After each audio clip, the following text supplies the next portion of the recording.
कांग्रेस ये कह रही है कि भाजपा घबराई हुई है हार से, इसलिए कभी योगी जी को, कभी मोदी जी को, कभी अमित शाह जी को बुला रही है, क्योंकि उनको लगता है कि यहाँ के लोग जो हैं ना जुगल किशोर जी को पसंद करते और ना ही डॉक्टर जितेंद्र सिंह को पसंद करते। ऐसा नहीं है, हमारे दोनों कैंडिडेट्स के प्रति लोगों का प्यार जो है पहले से ज़्यादा बड़ा है और संगठन की ताकत जो है वो बड़ी मजबूत ताकत है। अब कांग्रेस के लोग कुछ भी कहना चाहें वो कहते रहें, लेकिन उनकी बौखलाहट जो है उनके कैंपेन से दिखती है। ये भी कहना है कि चौधरी लाल सिंह जी की अगर बात करें तो ये भी कहना है कि देखिए जी, ये जो लीडर हैं पैराशूटेड लीडर हैं। चौधरी लाल सिंह जी कह रहे हैं कि सुबह 7 बजे हम निकलते हैं और रात के 8 बजे तक पैदल मार्च करते हैं। और डॉक्टर जितेंद्र सिंह जी की बात करें तो वो कब उड़ते हैं, हवाई जहाज़ में आएंगे, हवाई जहाज़ में वापस जाएंगे। क्या कहना क्या चाहते हैं, क्योंकि राय बब्बर जी पहले आए थे, आज सचिन पायलट जी वहाँ पर आए हैं, क्या है पूरा, क्योंकि जो आम पब्लिक को समझना बहुत ज़रूरी है। अब उनके अपने तरकश में ऐसे तीर को बचे ही नहीं है जो चलाने के लायक हो, तो वो यूज्ड वेपन्स ही ला रहे हैं। सचिन पायलट जी ने राजस्थान में क्या करतूत कमाई सबको पता है। राय बब्बर को आजकल लोगों को टेली सीरियल में आया उसको में देखना पसंद नहीं करते, तो भाषण उनका क्या सुनेंगे। अलबत्ता मैं ये जरूर कहूँगा कि भारतीय जनता पार्टी की लीडरशिप, कार्यकर्ता पूरे पोलिंग बूथ पे फोकस करके हर पोलिंग बूथ को जीतने का जो टारगेट है वो लेकर हम चल रहे हैं। मैंने कहा ना, 1926 के बाद 4 जून को सारी गिनती सामने हो जाएगी और 4 जून को कांग्रेस को वही बात हो जाएगी, एक थी कांग्रेस। ये यकीनन मैं आपको कह सकता हूँ, पोलिंग भी ज़्यादा होगी, भाजपा के पक्ष में पोलिंग होगी, लेकिन ये यकीनन है कि नेशनल कॉन्फ्रेंस और कांग्रेस का जो कुंभा इकट्ठा हुआ है ये तार हो जाएगा। डॉक्टर जितेंद्र सिंह जी पिछली बार 3.5 लाख के वोटों से जीते थे, इस बार 4 लाख से ऊपर वोटों से जीत के पुनः दिल्ली के अंदर उस सीट के लगातार 3 बार नुमाइंदगी करेंगे। योगी जी का जम्मू कश्मीर का दौरा, उसके बाद प्रधानमंत्री जी का जम्मू कश्मीर का दौरा और अब अमित शाह जी का दौरा आज जो है वो समापन हुआ है और एक अलग सी खुशी, एक अलग सी लहर जो है भाजपा के खेमे में नज़र आ रही है। विक्रम रंधावा जी हमारे साथ हैं। विक्रम जी, कांग्रेस ये कह रही है कि भाजपा घबराई हुई है हार से, इसलिए कभी योगी जी को, कभी मोदी जी को, कभी अमित शाह जी को बुला रही है, क्योंकि उनको लगता है कि यहाँ के लोग जो हैं ना जुगल किशोर जी को पसंद करते और ना ही डॉक्टर जितेंद्र सिंह को पसंद करते। ऐसा नहीं है, हमारे दोनों कैंडिडेट्स के प्रति लोगों का प्यार जो है पहले से ज़्यादा बड़ा है और संगठन की ताकत जो है वो बड़ी मजबूत ताकत है। अब कांग्रेस के लोग कुछ भी कहना चाहें वो कहते रहें, लेकिन उनकी बौखलाहट जो है उनके कैंपेन से दिखती है। उनके अपने वजूद में तो कुछ है नहीं है, लेकिन हमारे जो स्टार कैंपेनर्स हैं, चाहे वो प्रधानमंत्री जी हों, गृह मंत्री जी हों, रक्षा मंत्री जी हों या फिर योगी आदित्यनाथ जी हों, वो खाली जम्मू कश्मीर ही नहीं पूरे देश का प्रवास कर रहे हैं और यकीनी तौर पर जहाँ पर भी जा रहे हैं लैंडस्लाइड जो मार्जिन जो है वो बढ़ता जा रहा है और एक आकर्षण का केंद्र भी जो है हमारे सेलिब्रिटीज़ बने हुए हैं। लेकिन मैं ये यकीनन कह सकता हूँ, आप देख लीजिएगा, पहला इम्तिहान 19 को है, दूसरा इम्तिहान 26 को है और नतीजा 4 जून को बताएंगे। ये भी कहना है कि चौधरी लाल सिंह जी की अगर बात करें तो ये भी कहना है कि देखिए जी, ये जो लीडर हैं पैराशूटेड लीडर हैं। चौधरी लाल सिंह जी कह रहे हैं कि सुबह 7 बजे हम निकलते हैं और रात के 8 बजे तक पैदल मार्च करते हैं।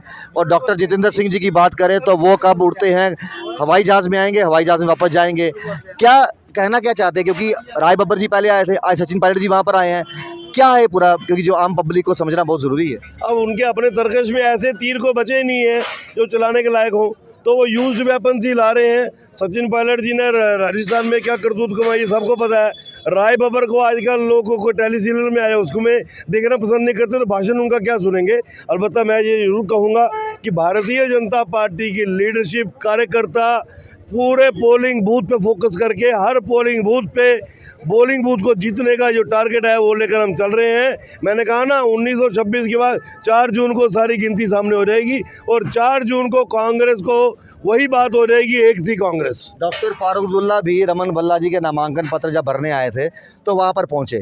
जो कुछ दिनों पहले ये कह रहे थे कि हम अकेले जंग लड़ेंगे, लेकिन कहीं ना कहीं समर्थन ओपन में दिया रमन भल्ला जी को।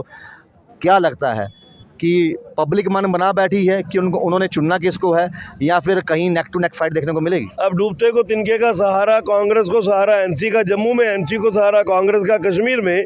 और 2019 में भी इन लोगों ने ऐसी फ्रेंडली गेम खेली थी। 2019 में रमन भल्ला को 3.5 लाख वोटों से घर बिठाया था, इस बार 5.5 लाख वोटों से बिठा देंगे। फारूक अब्दुल्ला कोशिश करके देख ले, नेशनल कॉन्फ्रेंस का 1% भी हिंदू वोट जो है वो कांग्रेस को नहीं जाएगा। जो राम भक्त नेशनल कॉन्फ्रेंस में हिंदू है वो भारतीय जनता पार्टी का वोट डालेगा, या लिखवा लो मेरे से आप। कठुआ पे आते हैं। कठुआ में क्योंकि 19 तारीख को सबसे पहले वोट डालने जाएंगे और बड़े सारे यंग वोटर हैं जो पहली बार वोट डाल जा रहे हैं, उनका उत्साह ही अलग है, उनके लिए पर्व से कम नहीं है। कठुआ की बात करें, क्या लगता है कि चौधरी लाल सिंह जी वहाँ पर हावी नजर आ रहे हैं? सिर्फ कठुआ की बात नहीं करूँगा मैं, कठुआ के साथ उधमपुर भी जोड़ूंगा, उधमपुर के साथ डोडा भी जोड़ूंगा।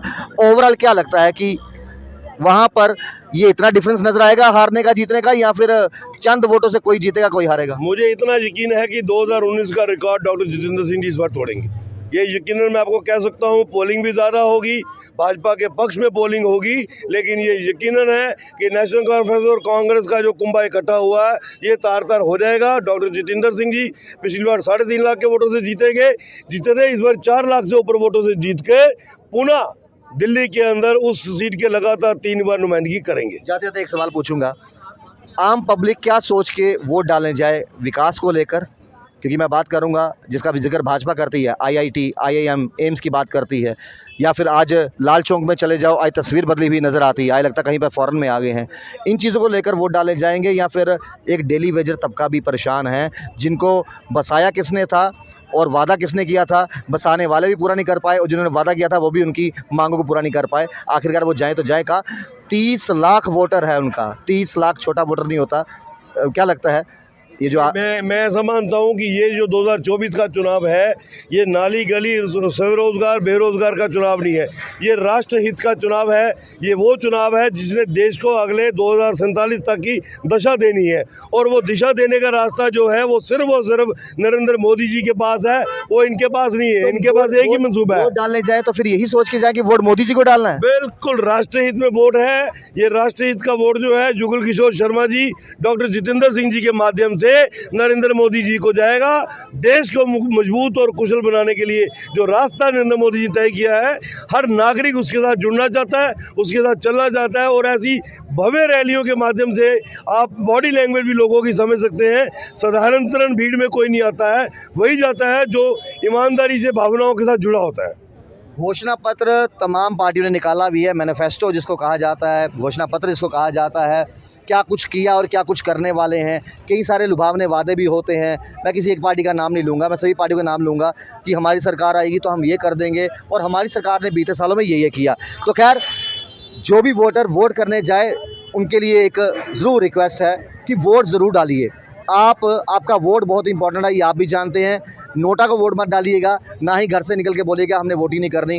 कोशिश कीजिए आप 100% वोटिंग जो है वो संभव हो सकती है, घरों से निकलिए, और जो बुज़ुर्ग हैं या विकलांग हैं उनका घर पर ही वोट लिया जाएगा। तो फिलहाल आप देखिए चैनल 1, राहुल खत्री, नमस्कार।